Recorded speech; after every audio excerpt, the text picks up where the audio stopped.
समंदर की गहराइयों में न जाने कितने राज दफन हैं, लेकिन कुछ कहानियां ऐसी होती हैं जो वक्त के साथ और भी ज्यादा डरावनी हो जाती हैं।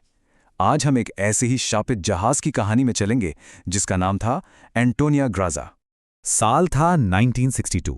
एक विशाल आलीशान जहाज एक भयानक रहस्य के साथ प्रशांत महासागर में कहीं लापता हो गया, हमेशा के लिए। कम से कम सबने यही सोचा था।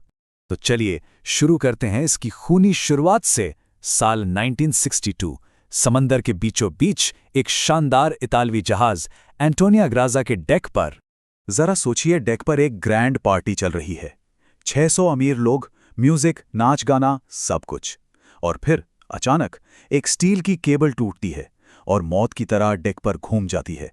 एक ही झटके में सब कुछ खामोश हो जाता है, सब खत्म। उस भयानक मंजर में सिर्फ एक ही जिंदा बची थी, एक छोटी सी लड़की केटी। क्योंकि उसकी हाइट कम थी इसलिए वो बच गई। उस रात के बाद एंटोनिया ग्राजा अपने 600 यात्रियों के साथ समंदर में समा गया। पूरे 40 साल तक यह जहाज सिर्फ एक कहानी, एक किस्सा बनकर रह गया। लेकिन फिर 40 साल बाद एक बचाव दल को एक मिशन मिलता है, एक ऐसा ऑफर जो उनकी जिंदगी बदल सकता था। अब इस कहानी में एंट्री होती है लालच की, सोने के लालच की। चलिए मिलते हैं टग बोट आर्कटिक वॉरियर के क्रू से। ये लोग समंदर से खोया हुआ खजाना ढूंढने के माहिर थे।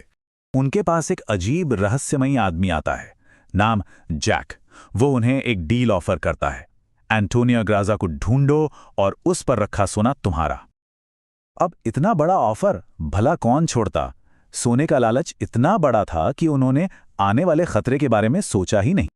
और कई दिनों बाद उन्हें वो मिल ही गया। सुनसान समंदर के बीच एक विशाल जंग लगा हुआ ढांचा, बिल्कुल खामोश, एक भूत की तरह। यही था एंटोनिया ग्राजा।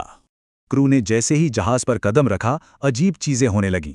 एक बंद पड़ी घड़ी अचानक चलने लगती है और फिर रुक जाती है। क्रू मेंबर मर्फी को एक छोटी लड़की का साया दिखता है जो पलक झपकते ही गायब हो जाता है। और तो और उन्हें एक मॉडर्न डिजिटल घड़ी मिलती है। ये 1962 के जहाज पर कैसे हो सकती है? साफ था, यहां कुछ तो बहुत बहुत गड़बड़ है। मर्फी ही थी जिसने सबसे पहले उस जहाज के असली रूप को महसूस किया। उसने कहा, मैंने एक लड़की को देखा, वो बस गायब हो गई। लेकिन जाहिर है किसी ने उसकी बात पर यकीन नहीं किया। पर क्रू के बीच डर और शक का बीज तो अब बो चुका था। पर जैसा कि मैंने कहा, लालच डर पर हावी हो जाता है। क्रू ने इन सब अजीब घटनाओं को नजरअंदाज किया और अपने असली मकसद में लगे रहे। और आखिरकार उनकी मेहनत रंग लाई।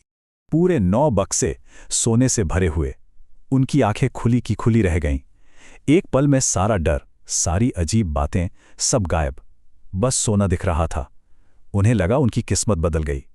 लेकिन वो ये नहीं जानते थे कि इस सोने की असली कीमत उन्हें अपनी जान देकर चुकानी पड़ेगी। पर उनकी ये खुशी बस कुछ पल की थी। अचानक एक जोरदार धमाका होता है। उनकी टगबोट आर्कटिक वॉरियर आग के शोलों में लिपटी हुई थी। वापसी का रास्ता बंद। अब वो उस भूतिया जहाज पर फंस चुके थे।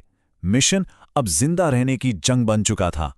जब भागने के सारे रास्ते बंद हो गए तो क्रू ने उस जहाज के राज को ही समझने की कोशिश की। आखिर इस जहाज पर हुआ क्या था? कौन सा शैतानी राज इसकी दीवारों में कैद है? और तभी उन्हें मिलता है एक सबूत।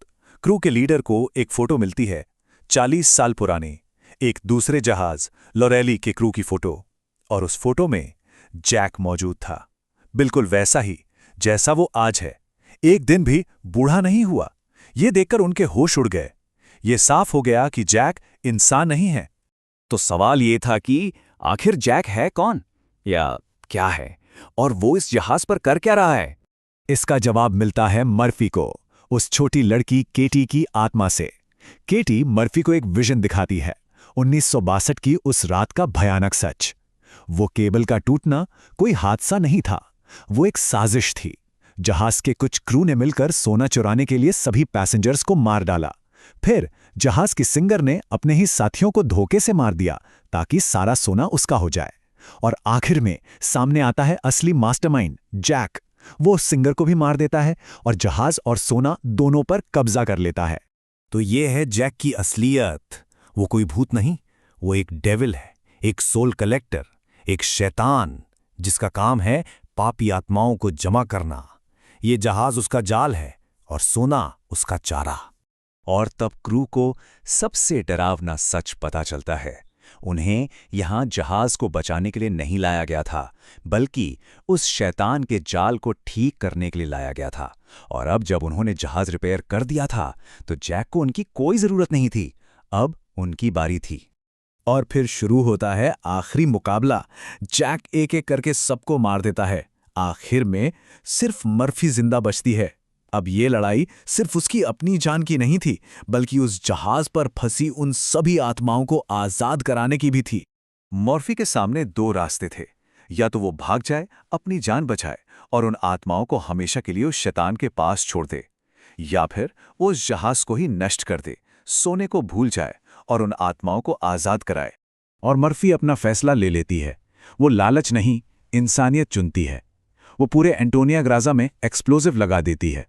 उसका मकसद साफ था, इस बुराई को हमेशा के लिए समंदर में दफन करना। वो जैक से कहती है, तुम आत्माओं को जमा करते हो, मैं इन आत्माओं को एक बेहतर जगह भेज रही हूं। और इसके साथ ही वो एक्सप्लोसिव्स ट्रिगर कर देती है और जहाज के फटने से ठीक पहले समंदर में कूद जाती है। जहाज के डूबते ही एक अजीब सा खूबसूरत मंजर दिखता है। पूरे 40 साल से उस जहाज में कैद सैकड़ों आत्माएं आखिरकार आजाद हो जाती हैं और आसमान में समा जाती हैं। मर्फी को बचा लिया जाता है, लेकिन जब उसे एम्बुलेंस में ले जा रहे होते हैं तो उसकी नज़र एक चीज पर पड़ती है।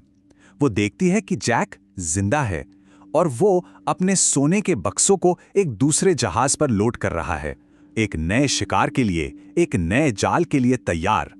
तो जहाज तो डूब गया, आत्माएं आजाद हो गईं। लेकिन आखिरी सवाल यह है कि क्या बुराई सच में कभी खत्म होती है?